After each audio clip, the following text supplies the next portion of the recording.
सबके लिए मेहनत करते हो और उनके लिए कमाते हो। तब उन्होंने अरकत को समझाते हुए कहा, देखो भाई, तुम जो भी सोने की इनकम बचाते हो उस इनकम को तुम इन्वेस्ट करके अपने लिए और धन कमवा सकते हो, और जैसे ही वो धन तुम्हें रिटर्न दे तब तुम उससे भी और धन कमवा सकते हो। तुम्हें इस बात की चिंता बिल्कुल भी नहीं करनी है कि तुम कितना धन इन्वेस्ट कर रहे हो। तुम्हें इस बात की चिंता नहीं करनी है कि उससे कितना रिटर्न आ रहा है, कम या ज्यादा। तुम्हें बिना चिंता करे सिर्फ अपनी इनकम का 10% ही इन्वेस्ट करना होगा। अब आते हैं इस कहानी की समरी में।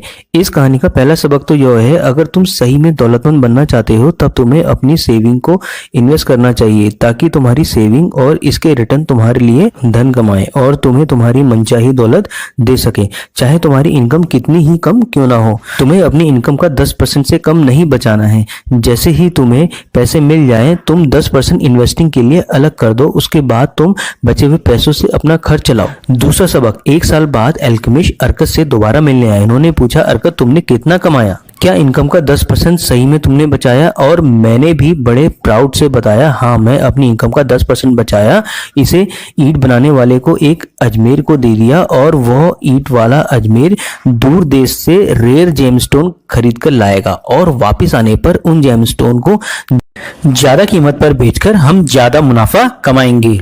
ये सुनने के बाद अल्केमिस्ट गुस्से में लाल होकर बोला, तुमने जेमस्टोन के बारे में एक ईंट बनाने वाले पर क्यों भरोसा किया? क्या कभी जूते सिलने वाले से खाने बनाने की रेसिपी पूछी जाती है? लो, तुम्हारी पूरी रकम ही डूब गई इस बार। अब तुम फिर से एक कोशिश करो। अगर तुम्हें जेमस्टोन के बारे में एडवाइस चाहिए होगी तो ज्वेलरी वाले के पास ही जाओगे ना।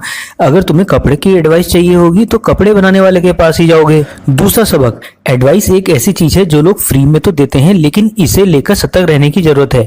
तुमको सिर्फ उनसे ही एडवाइस लेनी चाहिए जो व्यक्ति उस काम में स्किलफुल हो और उस काम को बढ़िया तरीके से करता हो। जो व्यक्ति अपनी सेविंग के बारे में गलत और अनएक्सपीरियंस लोगों से एडवाइस लेता है वो अपनी सेविंग उन लोगों के कारण गंवा देता है। इतना कहकर अल्केमिस्ट वहां से चले जाते हैं। अब आते हैं तीसरे सबक में। 1 साल बाद अल्केमिस्ट फिर से वापस आते हैं। हमारी इससे पहली मुलाकात के बाद तुमने कितनी तरक्की की ये बताओ पहले मुझे। तो अरकत ने उन्हें बताया, मैंने अपनी इनकम का 10% सेव करके उन पैसों को ब्रास शील्ड बनाने वाले को दे दिया ताकि वे उन पैसों का ब्रास खरीद सके, और हर 5 मंथ के बाद मुझे ब्याज देता है, यानी कि इंटरेस्ट देता है। अल्केमिस्ट ये सुनकर बहुत खुश हो जाते हैं और कहते हैं कि तुमने इस बार बहुत अच्छा काम किया है, और खुश होते हुए बोलते हैं कि लेकिन तुम उन पैसों का करते क्या हो, यानी जो इंटरेस्ट मिलता है उसका क्या करते हो? फिर उसने कहा, मैं इससे अच्छी अच्छी चीजें खरीदता हूँ और खूब जश्न मनाता हूँ। ये बात सुनकर अल्केमिस्ट हंसते हुए कहते हैं, तुम अपनी सेविंग के रिटर्न को खर्च कर रहे हो, लेकिन ऐसे में तुम उस रिटर्न से और ज्यादा धन कैसे कमा पाओगे, और तुम उस धन से और भी ज्यादा धन कैसे कमा पाओगे? अब सीक्रेट सुनो, तुम्हें अपने रिटर्न से धन की खूब सारी सेना बनानी है, उसके बाद तुम काफी बेहतरीन जश्न बना सकते हो आसानी से। अब बढ़ते हैं तीसरे सबक की ओर। अपने इन्वेस्टिंग से मिलने वाले इंटरेस्ट को यानी इनकम को खर्च नहीं करना है, उसे दोबारा इन्वेस्ट और री इन्वेस्ट करना है, जिससे वो आपके लिए और ज्यादा कमा सकें। कुछ सालों तक ये करना ही होगा। ऐसा करने से तुम्हारे पास धन की एक सेना तैयार हो जाएगी। 2 साल बाद अल्केमिस्ट फिर से अरकत से मिलने आए। उन्होंने अरकत से पूछा, क्या तुम्हें मनचाही दौलत मिल गई? तो मैंने कहा, उतनी तो नहीं हो पाई, हाँ लेकिन मैंने कुछ संपत्ति तो जरूर जोड़ ली है जो अब मेरे लिए इंटरेस्ट कमाती है। अरकत कहता है कि मैं अमीर बना क्योंकि मेरे अंदर अमीर बनने का डिजायर और डिटर्मिनेशन था।